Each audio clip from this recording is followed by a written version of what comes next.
বলছি মির্জা ফখরুল রাষ্ট্রপতি কেন, বাংলাদেশে যে মন্ত্রণালয় আছে সেই মন্ত্রণালয়ের যোগ্যতা রাখেন না উনি। আপনারা দেখেছেন যে গত 17 বছরে যখন বাংলাদেশে হলো শেখ হাসিনা বিরোধী আন্দোলনগুলো হয়েছিল, সেখানে মির্জা ফখরুলের যে ভূমিকা, হয়তো উনি হাসি মুখে রাজপথ থেকে চলে এসেছেন বা বিদায় নিয়েছেন, তবে উনি একজন সেক্রেটারি বা মহাসচিব হিসাবে রাজপথে বিরোধী দলের হিসাবে ভূমিকা রাখতে যে ব্যর্থ হয়েছেন, সেই ব্যর্থতার আলাপ আমাদের দেওয়া উচিত।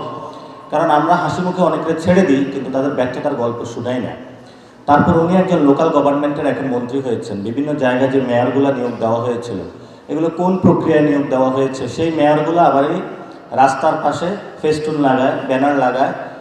এক পাশে হলো সিটি কর্পোরেশনের লোগো, আরেক পাশে হলো জাতীয়তাবাদী দলের লোগো, এবং সরকারি টাকা খরচ করে তারা দিব্যি প্রচারণা করে যাচ্ছে। তারা নাকি আবারই মেয়র ইলেকশন করবে, উপজেলা চেয়ারম্যান ইলেকশন করবে, এবং হলো পৌরসভার মেয়র ইলেকশন করবে। তো রাষ্ট্রের টাকা যদি খরচ করে তাদের করতে হয়, সেটা তো দায়ভার মির্জা ফখরুলকেই নিতে হবে।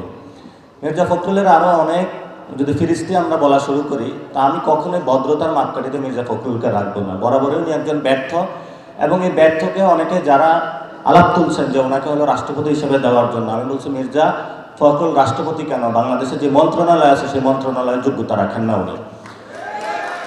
এরপরে যেই দাবিটা তুলেছেন, সেই দাবিটা তুলেছেন আসিফ নজরুল। খুবই সন্দিহান লোক, কোনো কিছুই ক্লিয়ারেন্স নাই, কোন পক্ষে যে কাজ করেন নাকি বাংলাদেশের পক্ষে কাজ করেন, ওনার আগামাথা ধরা অনেক টাফ। তবে আমি মনে করি যে চুপ্পুকে যদি গ্রেপ্তার করতে হয়, ওই একই সেলে হলো আসিফ নজরুলকেও রাখা উচিত।